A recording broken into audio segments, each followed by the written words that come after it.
airplane, and I won't fly unless it's sunny outside and there's no rain, no clouds, no nothing. So I have still to go up and take my first airplane ride. But nothing. I mean, you just went along. You just at that time, I didn't have any big desire. It was just to work, and I just figured someday, maybe you'd meet somebody and get married and have a family, and that's exactly what happened. Look what happened. That's what happened. What about you, Grandpa George? What'd you want to be? Nothing. I wanted to be a veterinarian when I was in high school, and I had to quit high school because I had appendicitis in just starting my second year, and not being a real great student to begin with. To catch up that time, I talked my parents out of not finishing school, so I went to work after that, and You worked for Forsheim Shoe Company. Forsheim Shoe in the machine shop. I was a machinist at the time. And then I went to work after that at C.P. Clare and grew into that and learned that trade and business and did as much as I could with it. Grandma Lou, your favorite color? Red. Grandpa George. Probably green. Your favorite food, Grandma Lou? Favorite food? To eat. Oh heavens, I don't know that I have a particular favorite. Well, a couple of them. Like several things. I mean. Or like you just say Italian or Mexican or. Yeah, Mexican. No. I'm just saying. Of course, there's always Polish sausage. You can't get away from that. Polish sausage and cream chicken and mashed potatoes. Hey. That to eat or to make? My mother made the best. I can, to this day, taste it. But of course, at that time, they used real cream and real butter. Mm-hmm. And we didn't have all this about watching out for the fats and everything else, which kind of spoil the taste of things nowadays. But we used to have that almost every other Sunday. I mean, we'd have chicken and cream and mashed potatoes, and the other thing was my dad's favorite was roast lamb. We'd have a lamb roast and a pork roast, and big, nice baked apples, and of course your baked potatoes. That was always our Sunday dinner. Chicken one week, and then the next week was lamb and pork, and then back to chicken and get back and forth. My mother was a very good cook, and like I say, she was also a waitress when she was working, so they were into the food area a little bit. And all of her aunts were good cooks, her sisters. And that's all. We had, like George said many times, I mean, their grandmas, they didn't even have a recipe. They made the best cakes. And you'd ask them what they made. Well, they just put this in that, and they never measured. And if the cake needed 3 eggs, and they had one, they only put 1 in. And they, we make do with Improvise things. is the word then. Everything was improvised, and that's really how I used to like being in business. Is when you couldn't buy the thing you needed, you improvised. And of course, there was no such thing as frozen foods when we were growing up. There was no such thing as television. Mm-hmm. I mean. We've come a long way, baby, We've been through radio, television, freezers, frozen food, going to the moon, all sorts of things in our lifetime. Presidents that we've seen come and go. Grandpa George, what's your favorite food? Probably stew or chili, that type of thing. Nothing real fancy. I wouldn't. My father being a salesman in the food line, we always had as good a food as you could get at the time. So nothing really impressed me outside of the stews and the chilies. Grandma Lou, any famous people that you've met? Well, I say this every so often, and this is the hand that shook John F. Kennedy's hand when he campaigned for presidency back in umpteen years ago, when he came through Barrington on a campaign trail thing and everything else. A neighbor and our kids were off to school, and since he was going to be right in Barrington, which was a few miles from where we were, we thought, well, when are we ever going to have this opportunity to see a presidential candidate come right through town here? We're so close. So we went to Barrington to see him, and just as you see him in the news, very outgoing, a likable person. We shook hands, stepped right up as the cars passed by, and shook his hand. His hand was nice and firm and calloused. Cody. He had a good hand grip.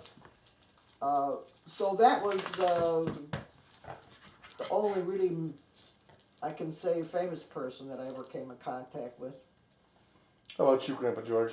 No, I've seen a lot of them, but I've never met any of them or that I know of. You know, musicians like Dizzy Gillespie or something like that, but not to know.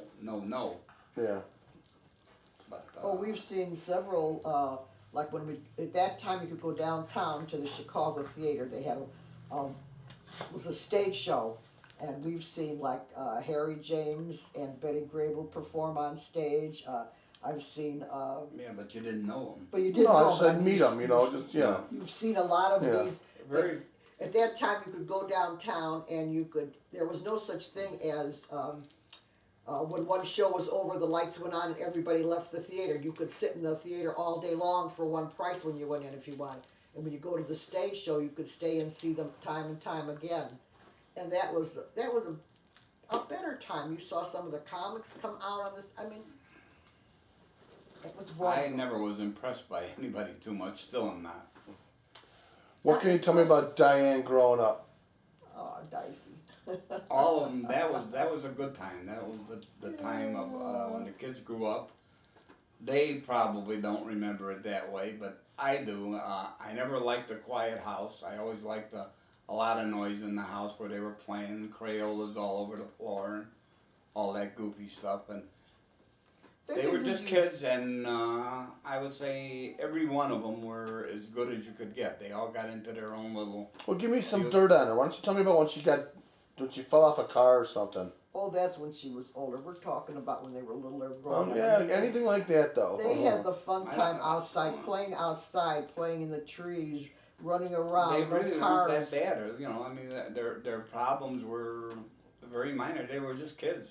They were always, making up goofy things, how they were playing store and house and as they grew up into high school, I was working more. Lucille would know more about that. I didn't. In fact, So she was a good kid. She didn't get in trouble much. No, they never did. None of the kids really got into trouble. Like I say, where we lived. It was a dead end. it was hard for them to get into trouble. And there wasn't any much car traffic out that way. They played with the kids in the neighborhood. I almost didn't see Diane and Lynn grow up because I was working. That's when I was in our own business and things weren't going quite so good. And it'd be 18 to 20 hours a day that I was working, and when I come home they were in bed, and when I left they were in bed, so that was a rough time but I still knew they were there, I mean, but and the fact that we lived 3 miles out of town, and our nearest neighbor was like a block away, either way, whichever way you wanted to go. So we learned to play with the ones that were the closest to us, that they could. They stayed in the area, in the neighborhood. and their football games and stuff like that they went to in high school and stuff. I didn't get involved too much in that. Your first car? My first car was a Model A car that 7 of us owned. We put $3 a piece in and bought this car for $20-some. Your most valuable possession, Ma?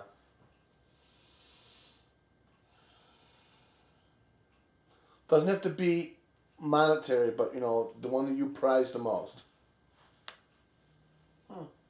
Me. My family, of course, Yeah, but a materialistic thing. That means it could be like a cup that your mom gave you or something like that. Anything with sentimental value. The thing that I have that I say, I have a locket that my godmother, who was my father's half sister, gave me when I was born, and that was 80-some years ago, and I keep that.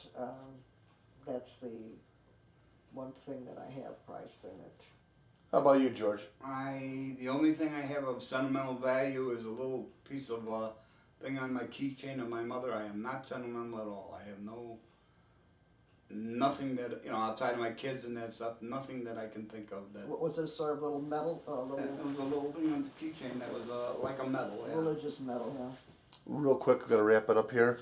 Favorite movie and actor or actress?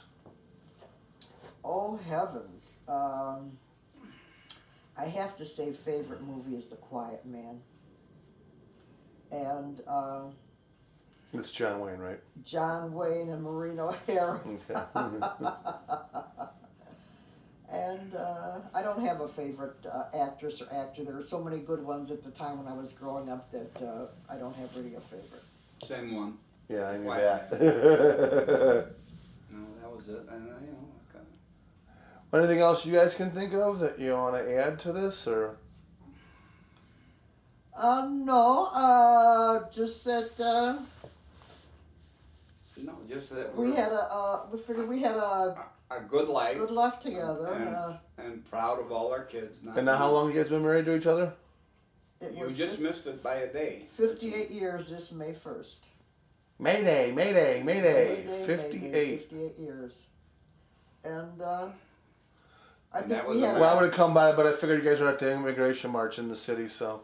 That was, like I said, nobody thought it would last. And No, it I didn't. think we had a better growing up time then, and it wasn't so frantic, and it was a happier time with the kids growing up than it is nowadays. It's kind of difficult for parents now, but I think we had a better time in our time. Yeah, Yeah, simpler, that was the whole thing. Yeah, Right. It, simpler was, time.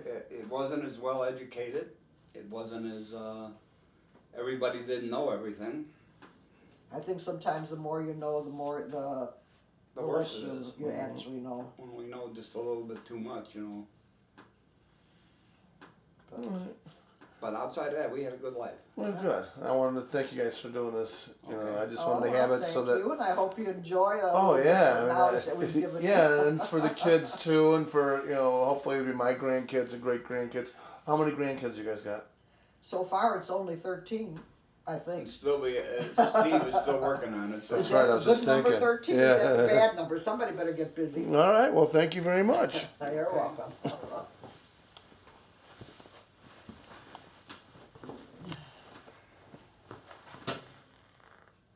We're waiting for the first grade.